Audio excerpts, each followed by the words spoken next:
In today's video, we're going to be talking about the Lookee wrist strap sleep monitor.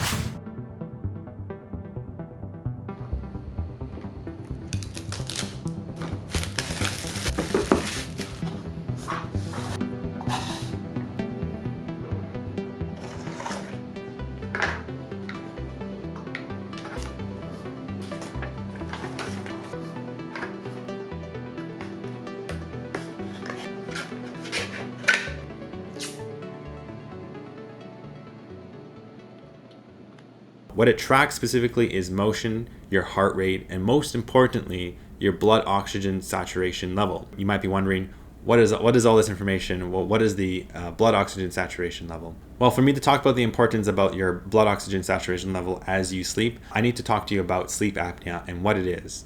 Now, sleep apnea in basic terms is a condition where you stop breathing when you're actually asleep.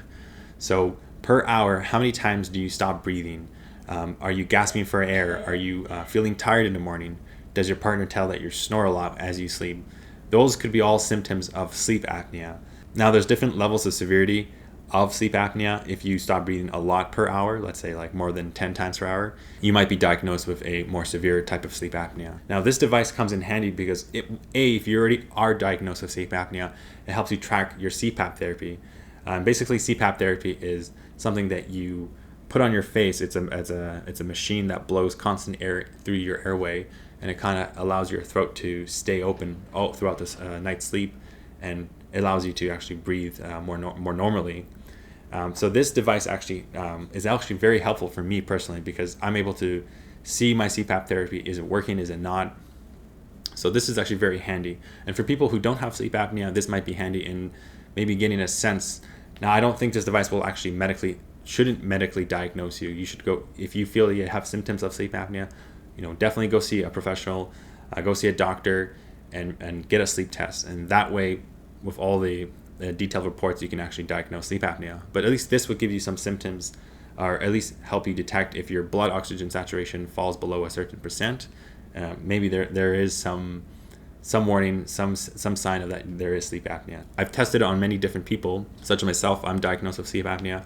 I noticed that when I'm not using my CPAP therapy, basically the machine that blows constant air into my airway, I noticed that there are some significant dips in my blood oxygen saturation, whereas I've tested this on a healthy person, and it shows that they're completely healthy, as in there's barely any drop in their blood oxygen saturation. So this is actually very accurate and very cool. In terms of the heart rate monitoring, I actually tried it with a lot of different devices, and I compared them, and I was able to get the same readings on this device as well. Now, this is the wrist strap version. There's actually a ring version. It really depends on what you prefer. Depending on your situation, you might actually prefer the wrist strap. I find both very comfortable. This one is actually very comfortable because all the weight distribution is spread out. When it's on your finger, it's actually very, very light. This part is very light, and this is actually very light, and the rubber is very comfortable. So I basically barely notice it. I don't notice it at all when I'm falling asleep. It's actually very comfortable, and a lot more comfortable than a smartwatch, because this thing here, this base where the battery is very light. In terms of the hardware and the fit, this actually is able to accommodate all types of different finger sizes. So if you're a small person, you have a petite finger size, it will fit you, because what it has is actually a very expandable rubber, as you can see here. So it accommodates the largest finger size to the smallest finger size, which is also very nice, because this product is very accessible to everybody. Turning this on and actually starting your sleep tracking is super simple. All you got to do is put it on your wrist and then put it on your finger, and any finger will do, just whatever is most comfortable for you. I personally put it on my pinky finger, and you just turn it on and you go to sleep, and that's it. You're tracking your sleep all throughout the night. The nice thing about this is that it has a dedicated battery for sleep tracking only. A lot of fitness trackers and smartwatches don't do sleep tracking very well. For example, I had the Garmin Vivo Smart 4, which had this feature called Pulse Ox, and that too also detected your blood oxygen saturation. By the way, that thing is also called SpO2.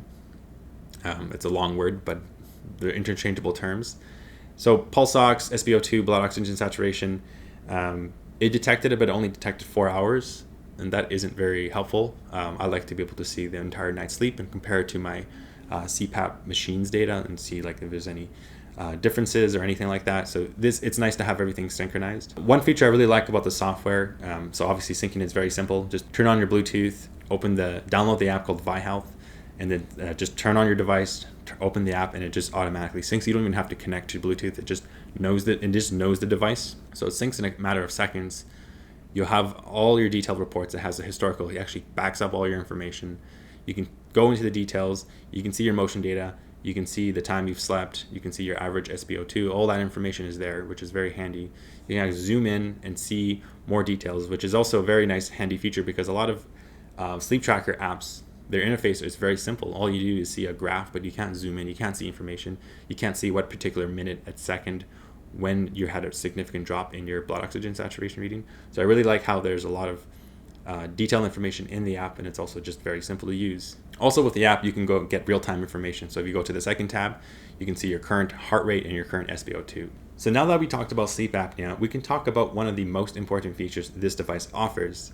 The feature is basically, what happens is, if your blood oxygen saturation level falls below a certain percent, it can actually wake you up. It can give you a little nudge, a very gentle vibrate nudge, haptic feedback, which all of this can be configured in the settings. So you can basically go to the settings and you can set the threshold, let's say below 95%, give me a gentle nudge.